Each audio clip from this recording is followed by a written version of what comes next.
छोड़ी के ना जाई लुधियाना ये पिया। एगो कहतानी बात मोरे माना ये पिया। अपने शहर में कमाही राजा जी, अपने शहर में कमाही राजा जी। बात मानी ले लिए गोलोने पर टेम्पू, मऊ से भीटी चलाई राजा जी। बात मानी ले लिए गोलोने पर टेम्पू, रतनपुरा में चलाई राजा जी। चलाई राजा जी, रतनपुरा में चलाई राजा जी।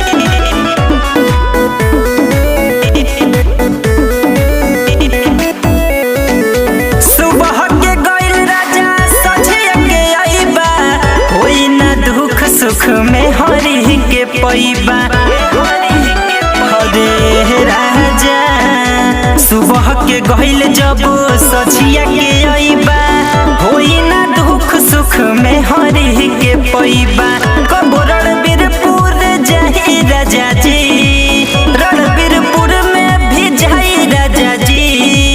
बात मानी ले लिए गोलोने पर टेम्पू, भलया से भीटी चलाई राजा जी।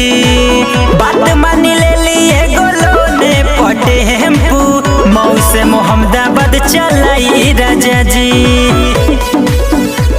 चलाई राजा जी, मऊ से मोहम्मदाबाद चलाई राजा जी।